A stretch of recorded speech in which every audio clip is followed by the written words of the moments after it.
An emotional but narratively empty documentary. Madu has all the ingredients to be a surefire hit, an inspirational documentary about a Nigerian dancer who breaks through that glass ceiling. Sounds like an easy win, right? Unfortunately, over-stylized editing, coupled with a fly-on-a-wall format, leaves this feeling empty and devoid of a compelling narrative. And that's a damn shame, because there's a lot to like here. Madu clocks in at around 1 hour 35, and it focuses on a Nigerian boy called Anthony Madu. He became a viral sensation after a video of him dancing ballet barefoot on the streets of Lagos spread like wildfire.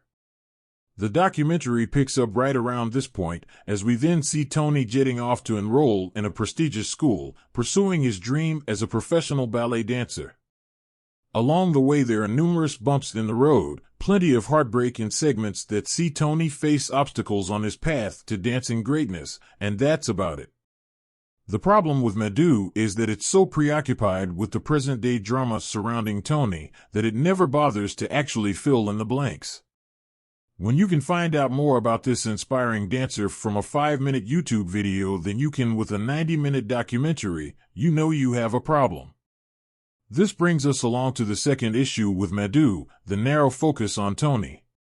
You see, with such an avid focus on his present situation, we never learn much about how he got into ballet, what drove him to do the video in the streets. How did he discover dance as an outlet for his emotion? What of his family? What do they do for a living? None of this is really covered in the film at all. Then we get to the broader picture, which is similarly vague and glossed over.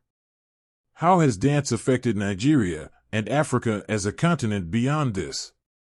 Where were Tony's inspirations to dance?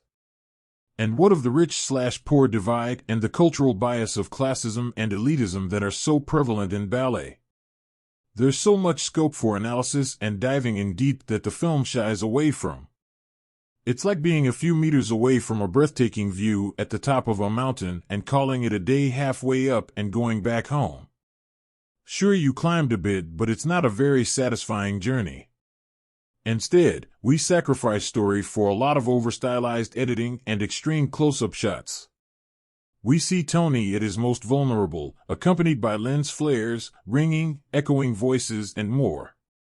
It all feels a bit exploitative at times, and it's frustrating that the same level of care and attention wasn't put into the larger narrative.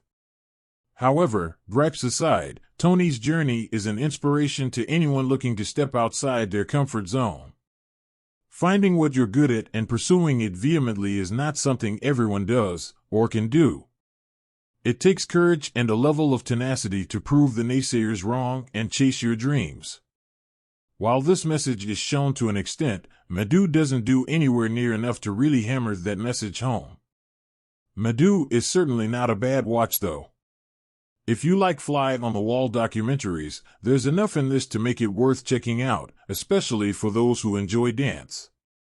There are some pretty neat dancing numbers and a few beautifully stylized segments of Tony's dancing that certainly stand out. However, if you're looking for a bit of meat to your films, something to whet the appetite and leave you feeling content, Disney's latest documentary is not it, which is a real disappointment.